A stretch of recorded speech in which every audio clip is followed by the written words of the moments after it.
Gloria al Señor Jesucristo.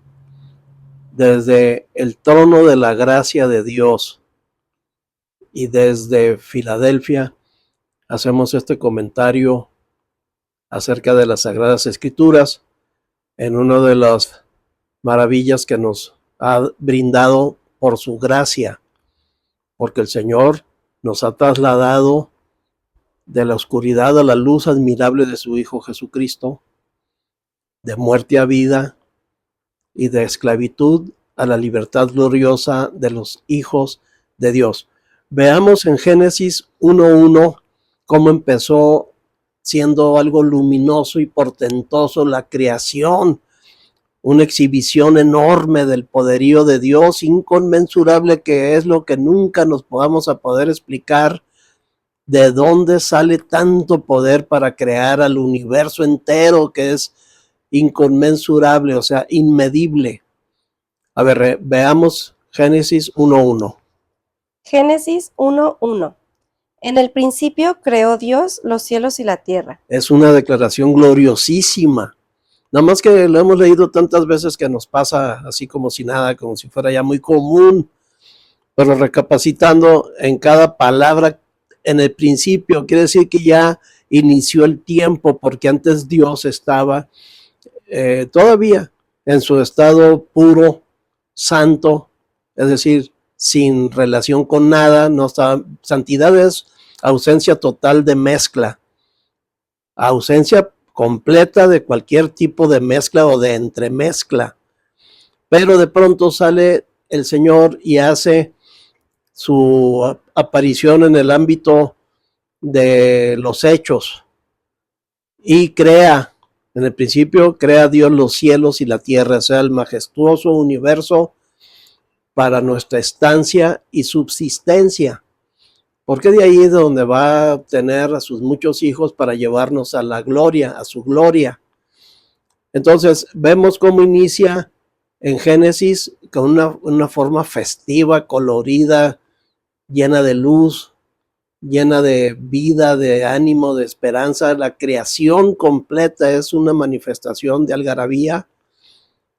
Pero poquito después se cumple lo de la parábola de que un enemigo entró y metió cizaña, como ya lo sabemos, y el hombre pues fue seducido y cayó también en la misma soberbia de luceros de la mañana, que quiso ser como Dios, quiso ser alabado, adorado también, pero es una criatura nada más, lo mismo luceros de la mañana que el hombre.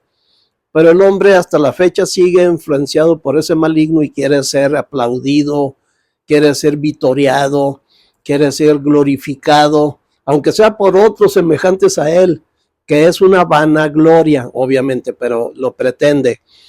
Entonces inicia la malignidad satánica, se hace ver pronto, aparte de que el Adán caído trató de hacer su propio culto racional, confeccionándose túnicas de hojas de parra, lo cual, en lugar de arrepentirse, él trató de solucionar su problema por sí solo, y obviamente pues las hojas de parra se marchitan, no duran, y hay que hacer otras nuevas túnicas y otras, que son los rituales, pues, como ya lo hemos visto, que hasta la fecha siguen haciendo túnicas de hojas de parra en todas las religiones, en todos los grupos, en todos lados, sobre todo los domingos, por todas partes es un desfile de rituales para calmar la conciencia humana de la vergüenza de su desnudez.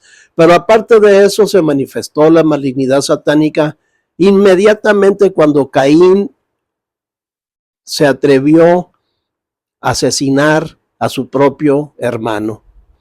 Entró el asesinato, que es una cosa gravísima, es lo más terrible que ha habido, y con ello el hombre aprendió que somos mortales, sí, pero aparte que hay un medio por el cual dominar a otros, como dice, que nos liberó de aquellos que por el temor a la muerte estábamos siempre sujetos a servidumbre. Sí, es que el temor a la muerte es lo que mueve a todos los imperios, a todos los abusos, y eso lo captó perfectamente Lamec, descendiente de Caín, obviamente, y fue el primer héroe o el primer clérigo y político, gobernante, pues el primer líder, porque juntó a una pequeña congregación que estuvo silente y él hablándoles puras palabras de amenaza, de muerte, como hasta la fecha. Está la congregación silente y alguien al frente condenándolos, culpabilizándolos y amenazándolos. Bien, veamos qué dijo Lamec. Génesis 4:23. Y dijo Lamec a sus mujeres, Ada y Sila, oíd mi voz, mujeres de Lamec, escuchad mi dicho, que un varón maté por mi herida y un joven por mi golpe.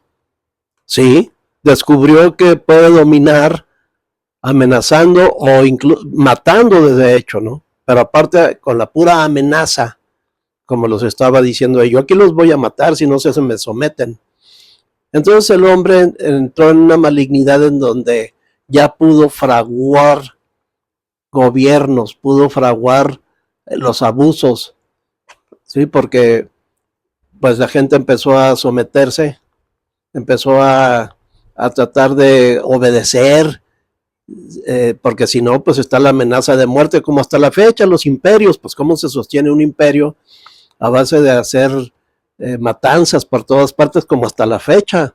Vean, allá en el Medio Oriente, en estas últimas décadas han matado millones de personas el imperio. Y así ha sido durante toda la historia, no es novedoso.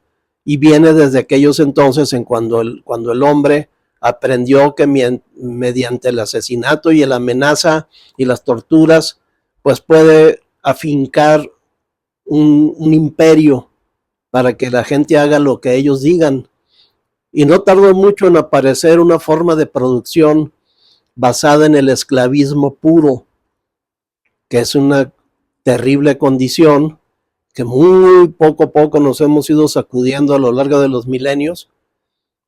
En fin, estaba la forma de producción del esclavismo, en donde el hombre era considerado ya poco menos que hasta un animal. Bien, así se establece el imperio hasta llegar, bueno, empieza la caída del hombre a afectar no nada más a su ente social, sino a su medio ecológico, porque poco a poco empezaron a aparecer los desiertos, se fue desertificando el planeta, cosa que hasta la fecha tenemos y sigue avanzando. El caso es de que se establecieron los imperios y viene Nimrod, que salta desde Lamec, que era un líder ahí para los de su familia, sus dos esposas y sus hijos, que era una congregacioncita ahí, que es un emblema de cómo sucede hasta la fecha, pues, porque Génesis, pues, es semilla, es donde se generó todo, como fue ahí, se ha seguido desarrollando el mundo en términos generales, ¿no? Bueno, pero saltamos de Lamec, que era un lidercito ahí local, a Nimrod, que ya estableció todo un imperio, porque era poderoso cazador. ¿Lees, por favor, fraterna? Sí. Génesis 10:9. Este fue vigoroso cazador delante de Jehová, por lo cual se dice, así como Nimrod, vigoroso cazador delante de Jehová. Pero que diga delante de Jehová no quiere decir que estaba aprobado por Jehová, sino que se adelantaba a Jehová para proteger a la sociedad y lo tenían en alto y estableció un imperio. De hecho, cuando murió él fue el artífice de la Torre de Babel, y cuando murió en el incendio de esa torre, pues fue carbonizado. De hecho, por eso se le llama Cus, que quiere decir carbonizado. Y la antigua religión babilónica de los misterios lo siguen endechando, o sea, se siguen entristeciendo en su muerte, que fue el día de Mercurio, porque aquellos se guiaban por los horóscopos y por la astrología y todo eso, ¿no? Entonces, Nimrod muere el día de Mercurio, o sea, el miércoles. Y como en su idioma carbonizado se dice Tamuz, pues a todos los feligreses de esa religión les ponían un tizne en la frente que va a ser como más o menos la señal del anticristo cuando venga, ¿no? Que también va a sellar las frentes de los que estén con él. Bueno, pues acá en la religión babilónica de los misterios les ponen una T de Tamuz en la frente. Nada más que poco después, digo ya muchos años después, los romanos, cuando se supuestamente cristianizaron, tienen la misma práctica hasta la fecha, los miércoles de ceniza famosos, ¿no? Nada más que a la T le pusieron el palito del medio más largo para que sea como una cruz, pero es una T de Tamuz, porque en los relatos de los evangelios y del Nuevo Testamento jamás aparece que vayamos ningún miércoles a tomar ceniza, jamás. La Semana Santa y todo eso lo inventaron, la hicieron coincidir con el relato de Nimrod, Tamuz, el carbonizado. Bueno, el caso es de que él establece un imperio y de ahí para adelante toda la sociología humana se ha llevado a cabo a través de imperios hasta la fecha que abusan. Por eso el Señor dice que va a venir como león de la tribu de Judá a destrozar a las naciones abusivas. Las va a destrozar cuando venga como el león de la tribu de Judá, como una vara tiene el alfarero para romper los vasos de deshonra que se quiebren, aquellas naciones que le han robado a otras y que le siguen robando, que durante toda la historia de la humanidad ha sido así, pero el que haya sido así no es exime de culpa a las que lo siguen haciendo. Bueno, pero en fin, eso es parte de la justicia divina que se presentará en su debido momento. El caso es de que para cuando termina Génesis, vean el inicio, fue glorioso, fue un espectacular, una exhibición de poderío total de Dios, creó al universo, qué cosa tan tremenda, o sea, ni siquiera lo entendemos al universo, menos vamos a entender a Dios, ¿no? Pero es un decir, o sea, si ese es el reflejo de Dios, porque es la otredad de Dios, el universo, es lo otro respecto a Dios. Dios es intangible, el universo es tangible. Dios no está condicionado por el tiempo y el espacio, el universo, que es la otredad de Dios, sí está condicionado por esas dos categorías. Dios no está condicionado por la física química, el universo físico, que es la otredad de Dios, sí lo está. Y así, Dios no es afectado por la bacteriología, el universo físico sí. Y así es lo otro respecto a Dios. Dios es estable, permanente, es la roca firme, el universo es cambiable, está continuamente en moción, en remoción. Por eso se dice que no es la realidad, sino nada más una forma de ella, no es el verbo. El verbo es estable, el verbo es Dios, el verbo es el Señor Jesucristo. El universo físico está en el gerundio, nada más está haciendo y se está removiendo, está pasando, hay un rompimiento molecular tremendo en el interior de la materia, pero en Dios ni siquiera hay moléculas, ni quantums, ni nada de eso. En el universo sí, y se está removiendo y está cambiando, no se crea ni se destruye, nada más está transitando a nuevas formas, a nuevos fenómenos, en fin, y es un encadenamiento que no va a terminar en un estadio final, sino hasta que sea removido por completo, como lo dice en Pedro y también en Job. Bueno, entonces tenemos un inicio del Génesis fabuloso, fastuoso, festivo, colorido, luminoso, pero veamos cómo termina el mismo Génesis, el mismo libro, cómo termina 50 capítulos después. Veamos cómo termina tristemente. Adelante, fraterna. Génesis 50:26. José murió en Egipto a los 110 años. Una vez que lo embalsamaron, lo pusieron en un ataúd. Imagínense nada más. José, que era, por decirlo así, el representante de Dios, y nunca dijo él eso, ¿no? Pero digamos que fue la figura bíblica en ese momento más connotada, un reflejo de una sombra de nuestro amado Señor Jesucristo. Y José, ¿cómo termina Génesis? En una tristeza de muerte, no de vida como inició el Génesis 1, sino aquí ya con un montón de desiertos en el ámbito ecológico, y con José muerto en Egipto, que es tipo del mundo.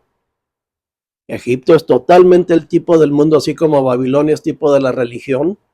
Egipto es tipo del mundo, sus pirámides, que es la organización piramidal que hasta la fecha tiene el ser humano. Y en el hombre natural está bien, porque el hombre natural pues es un hombre animal que se necesita someter a ciertas jerarquías, ya sea en el ejército, en una empresa, o en el gobierno, o en la sociedad abierta natural del hombre animal. Sí es necesario, así está configurado en pirámides, no entre nosotros, porque nosotros tenemos una conducción por el espíritu, que es en amor. Pero el caso es de que aquí Egipto representa el mundo, y ahí murió José en el mundo, pero dio instrucciones de que no dejaran sus huesos ahí, porque como buen profeta y hombre de Dios, se le pudo haber revelado que iban a salir de ahí algún día, y se llevaron sus huesos efectivamente a la tumba de Mamre, allá donde Abraham enterró a su esposa y fue enterrado él también. Bueno, el caso es de que termina muy triste pues el Génesis, con José muerto en Egipto, además embalsamado y puesto en un ataúd. Bien, ahora veamos, pasó todo el historial de Moisés y de la tierra prometida, y en fin, ¿no? Ahí se desarrolló la ley y los profetas, y llegamos al Nuevo Testamento, donde viene nuestro amado Señor Jesucristo, y en tipo, se encuentra al hombre, así como quedó José, allá en Génesis 50, al final, así se encontró al hombre muerto, encerrado, como embalsamado, y puesto en una cueva, no nomás que acá en una cueva. Nos estamos refiriendo a cómo se encontró a Lázaro. Esa escena de Lázaro es precisa para que entendamos cómo es que el Señor Jesucristo nos encontró muertos, embalsamados y en un ataúd, en este caso en una cueva, ¿no? Que es donde pues ya ponían a los muertos en ese entonces. Es que el diablo así es, te mata, y luego te amaniata, no vaya a ser que te resucites, y si te resucitas allá dentro de la cueva, pues todavía tienes que luchar, pues estás amarrado, y luego si te desamarras, estás en una cueva sin aire, sin luz, pues te vuelves a asfixiar. Y si lograras vencer todo eso, de aquí a que quitas la piedra, pues ya no puedes salir. O sea que el diablo se garantiza que tú no vivas, o sea que es muerte pues. Por eso dice que el Señor nos pasa de muerte a vida, de las tinieblas a la luz admirable de su Hijo Jesucristo, y de la prisión, de las prisiones o de la esclavitud, a la libertad gloriosa de los hijos de Dios, porque lo vamos a ver aquí en el relato de la resurrección de Lázaro. Adelante, fraterna. Juan 11, 32, 44. María, cuando llegó a donde estaba Jesús, al verle, se postró a sus pies, diciéndole, Señor, si hubieses estado aquí, no habría muerto mi hermano. Jesús entonces, al verla llorando y a los judíos que la acompañaban, también llorando, se estremeció en espíritu y se conmovió, y dijo, ¿dónde le pusisteis? Le dijeron, Señor, ven y ve. Jesús lloró. Dijeron entonces los judíos, mirad cómo le amaba. Y algunos de ellos dijeron, ¿no podía éste, que abrió los ojos al ciego, haber hecho también que Lázaro no muriera? Jesús, profundamente conmovido otra vez, vino al sepulcro. Era una cueva y tenía una piedra puesta encima. Dijo Jesús, quitad la piedra.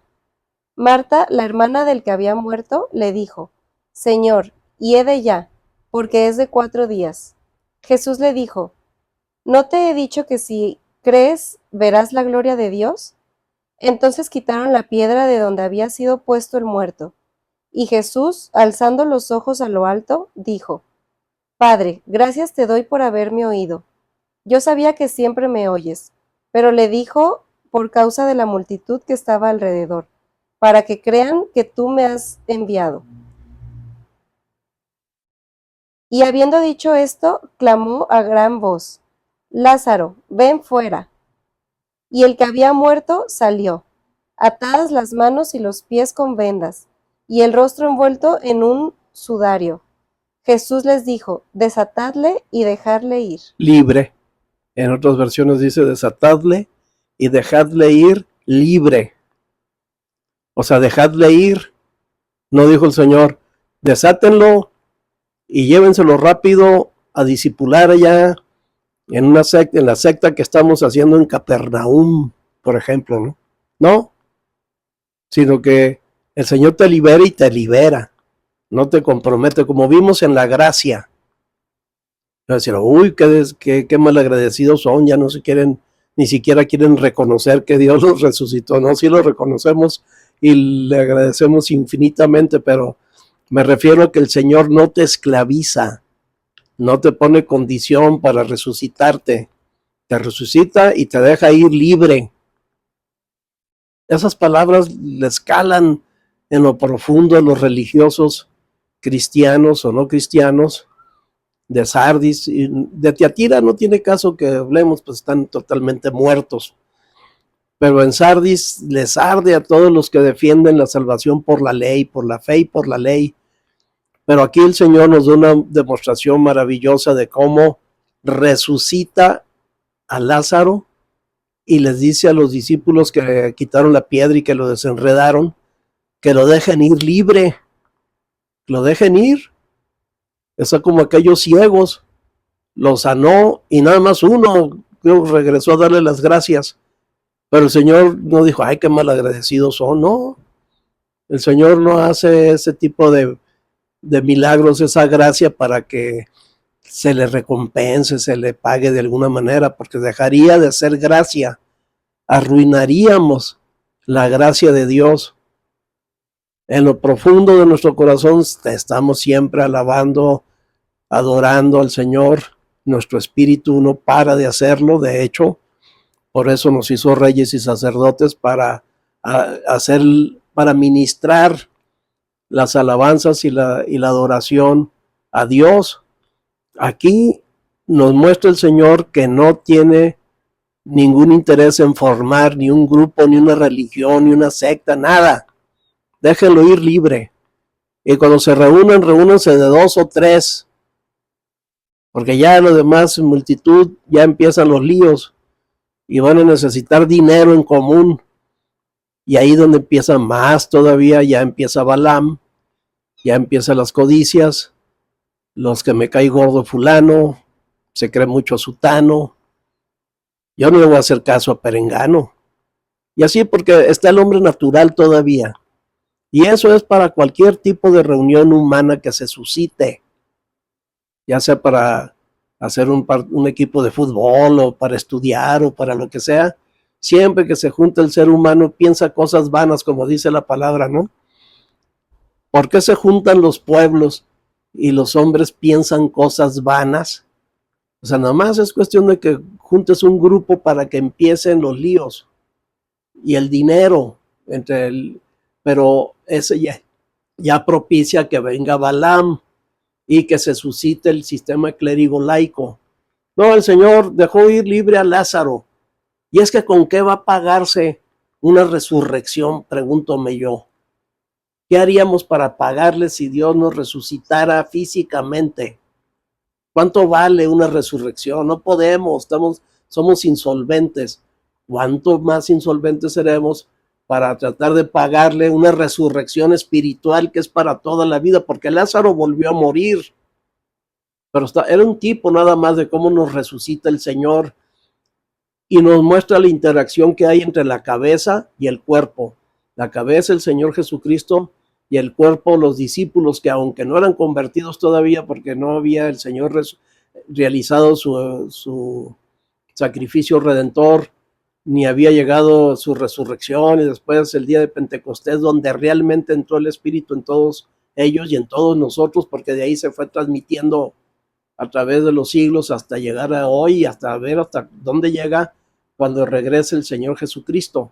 Bueno, no eran convertidos, pero eran discípulos, todavía no eran hermanos del Señor. Y ahí pero es un tipo, es una sombra de cómo opera el Señor y su cuerpo, porque es el mismo. Cristo y su cuerpo no están divididos, somos el mismo. Y le dice al cuerpo, a su cuerpo, le dice a los discípulos, quiten la piedra. ¿Qué no habría podido el Señor decir, piedra, hazte a un lado? Claro que sí, pero no, es la interacción entre la cabeza y el cuerpo. Quiten la piedra. Y llamó a Lázaro, lo resucitó. Quitar la piedra equivale actualmente a que le prediquemos el evangelio a alguien. Le estamos quitando la piedra, está el muerto allá adentro, está en tinieblas, está amarrado, pero el Señor le está hablando. Nomás le quitamos la piedra con la predicación del evangelio, y si el Señor tiene a bien haberlo conocido desde antes de la fundación del mundo, le va a hablar, y las ovejas oyen su voz y lo siguen, y el Señor las conoce, y nos va a resucitar en el día postrero. Bueno, le va a hablar, y si es pues elegido para la salvación, va a salir. Y luego le dice a los discípulos, desenrédenlo.